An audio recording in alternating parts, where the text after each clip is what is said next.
Alguém te desrespeitou. Pode ter sido hoje, ontem ou há anos atrás, e você sabe exatamente como se sentiu. O sangue ferveu, a mandíbula travou, o coração disparou, e então uma de duas coisas aconteceu. Ou você explodiu e disse coisas das quais se arrependeu minutos depois. Ou você engoliu calado, foi para casa e ficou remoendo aquela cena na cabeça durante horas, dias, talvez semanas, pensando em todas as respostas perfeitas que deveria ter dado. Nos dois cenários, quem perdeu foi você.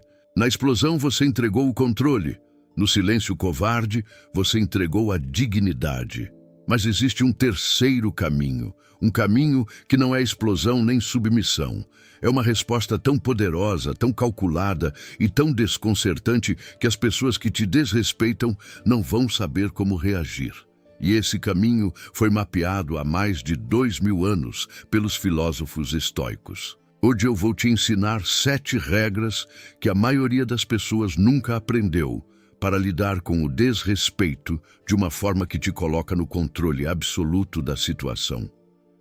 Essas regras vão mudar a forma como você se posiciona no trabalho, na família, nos relacionamentos e diante de qualquer pessoa que tente te diminuir.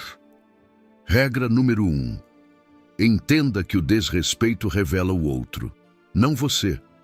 Essa é a regra fundamental e sem ela, todas as outras perdem força.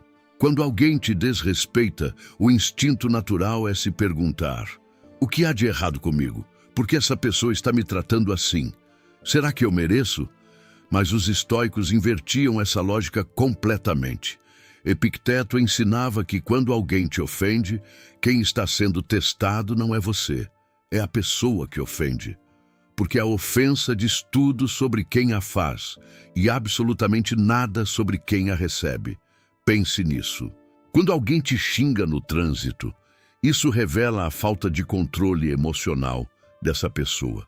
Quando alguém te diminui no trabalho, isso expõe a insegurança e a necessidade de poder dessa pessoa.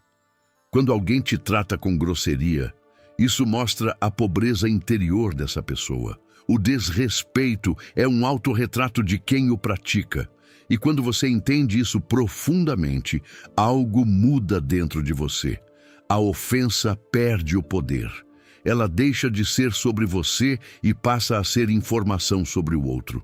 Informação não machuca, informação esclarece. A prática é simples. Na próxima vez que alguém te desrespeitar, em vez de reagir, faça mentalmente a seguinte pergunta: o que essa atitude revela sobre essa pessoa? Insegurança, inveja, falta de educação, dor não resolvida? Quando você faz essa pergunta, a emoção se transforma em análise. E quando você está analisando, não está reagindo, está observando. E quem observa está no controle. Regra número 2. Nunca responda no calor do momento. Essa regra sozinha pode evitar 90% dos arrependimentos que você acumula na vida. Sêneca escreveu que a raiva é uma loucura breve. E ele estava sendo preciso. Quando a raiva toma conta, o seu cérebro racional literalmente desliga. Quem assume o controle é a parte primitiva da sua mente, a mesma que controlava os nossos ancestrais quando fugiam de predadores. E essa parte do cérebro não sabe distinguir entre um leão e um comentário maldoso. Ela só sabe lutar ou fugir. E quando você luta movido por essa parte do cérebro, as palavras que saem da sua boca são armas descontroladas que ferem a todos ao redor, inclusive você mesmo. A regra de ouro é criar um espaço entre o estímulo e a resposta. Alguém te desrespeita? Não responda imediatamente, conte até 10. Respire fundo 3 vezes. Se possível, diga: vou pensar sobre isso. E saia da situação. Nesses minutos de pausa, a adrenalina baixa, o cérebro racional volta a funcionar e você recupera a capacidade de responder com inteligência em vez de reagir com impulso. Marco Aurélio praticava isso diariamente. Quando provocado, ele fazia uma pausa deliberada antes de qualquer resposta. E essa pausa era o que separava um imperador sábio de um tirano impulsivo. Regra número 3. O silêncio é a resposta mais poderosa que existe. Essa é a regra que vai contra tudo o que a sociedade moderna te ensinou. Desde criança, você aprendeu que precisa se defender, que precisa dar uma resposta, que silêncio é sinônimo de fraqueza e submissão. Mas os estoicos sabiam que o oposto é verdadeiro. O silêncio diante de uma provocação é a resposta mais desconcertante, mais elegante e mais devastadora que você pode dar. Por um motivo simples: a provocação precisa de combustível para sobreviver. E o combustível é a sua reação.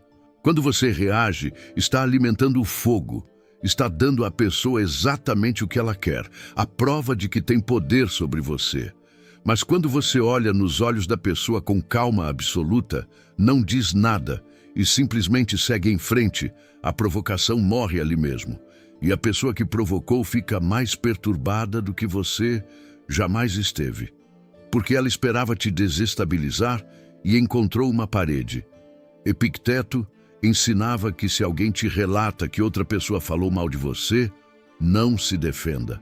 Simplesmente diga que essa pessoa não conhece todos os seus defeitos, porque se conhecesse, teria muito mais a dizer. Essa resposta é genial, porque usa o humor para desarmar o ataque e demonstra que você tem tão pouca preocupação com a opinião alheia que pode até rir de si mesmo. Isso é liberdade. Isso é poder. Antes de continuarmos com esse conteúdo valioso, peço que, se esse ensinamento te fez evoluir, retribua com um like e se inscreva para não perder os próximos conteúdos. Regra número 4. Imponha limites sem levantar a voz. Existe uma diferença enorme entre silêncio passivo e silêncio estratégico. O silêncio passivo é engolir o desrespeito e fingir que não aconteceu. O silêncio estratégico é não reagir emocionalmente, mas estabelecer um limite claro e firme no momento certo, com a voz calma e as palavras precisas. Porque o estoicismo não ensina a ser capacho, ensina a ser estratégico. Depois que a emoção baixar, depois que você tiver processado a situação com a mente clara, volte e estabeleça o limite, com calma, com firmeza, sem gritar, sem se justificar, sem pedir permissão. Algo como: o que aconteceu não é aceitável para mim. E isso não vai se repetir. Ponto. Sem explicação de 10 minutos, sem debate, sem dar abertura para a pessoa argumentar, porque quanto mais você explica um limite, mais fraco ele parece. O limite forte é curto, direto e inegociável. Sêneca dizia que quem tenta agradar a todos está em perpétua escravidão. E toda vez que você aceita o desrespeito sem estabelecer um limite, está ensinando a pessoa que pode te tratar daquele jeito.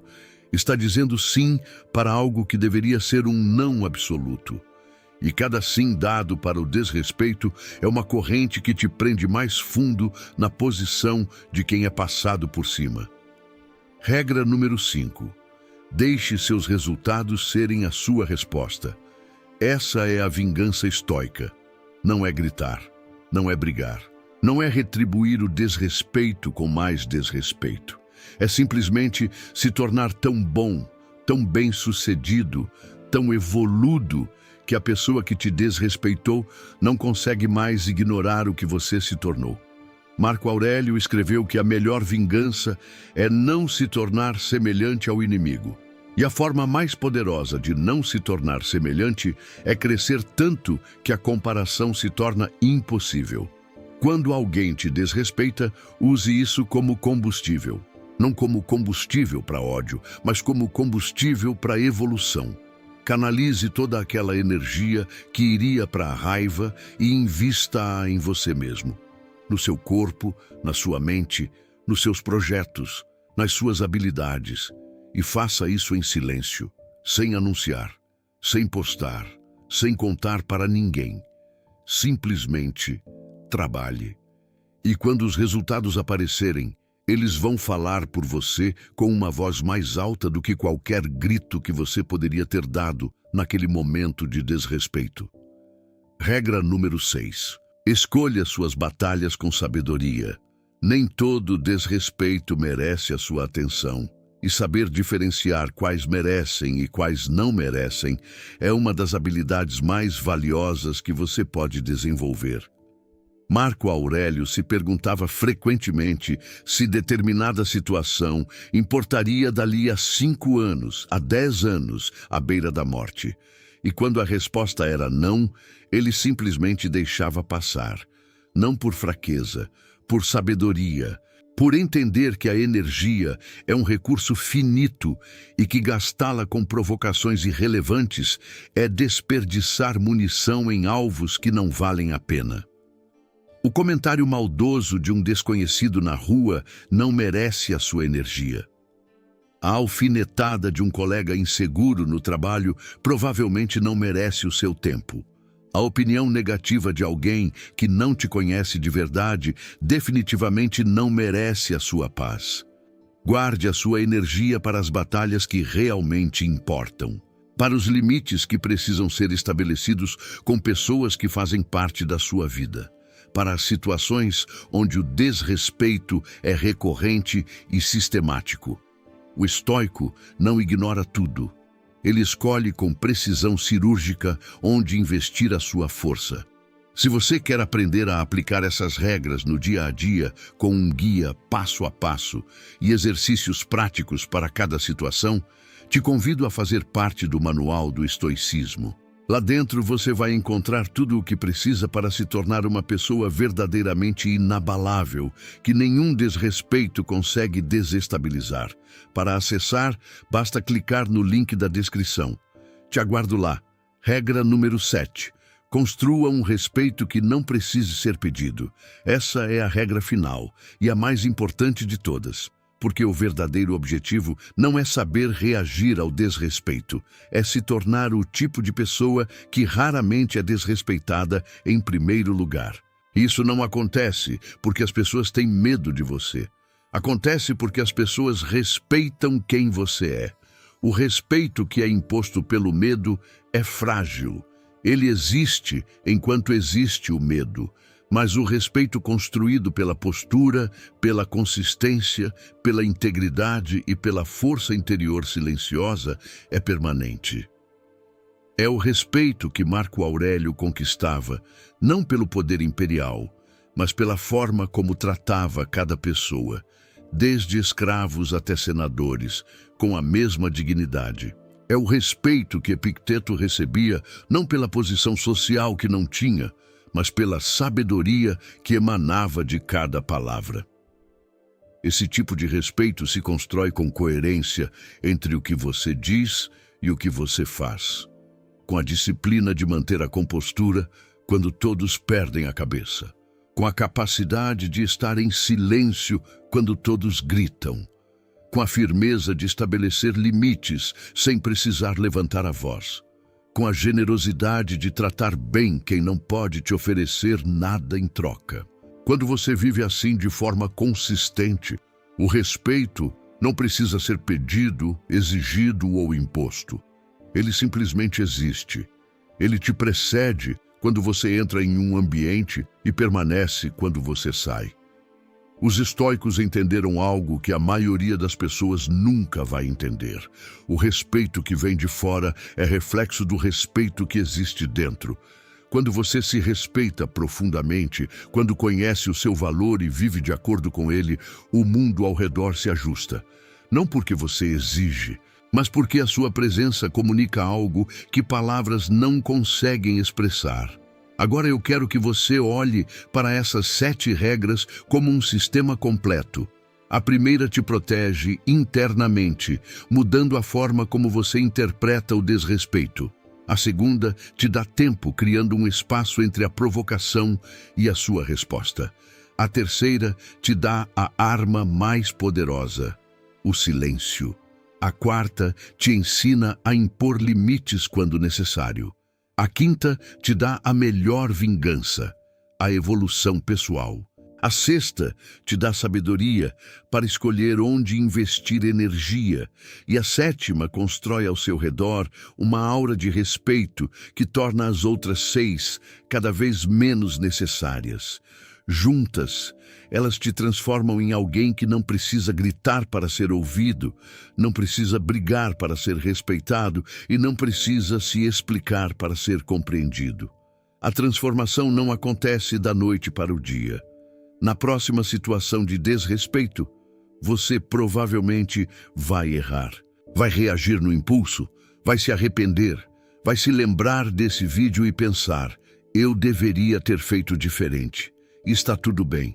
Os estoicos não buscavam perfeição, buscavam progresso. Se na próxima vez você errar menos, já é uma vitória.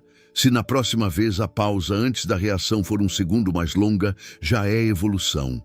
E com o tempo, o que era esforço se torna natureza. E o que era natureza, a reação impulsiva, se torna um estranho do passado. Agora me conta nos comentários: qual foi a pior situação de desrespeito que você já viveu e como reagiu? O que você faria diferente hoje depois de ouvir essas 7 regras? Escreve aqui embaixo com sinceridade, porque eu leio cada comentário e faço questão de responder.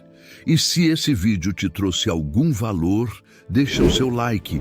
É um gesto simples que me ajuda enormemente a levar esses ensinamentos para mais pessoas que estão cansadas de ser passadas por cima.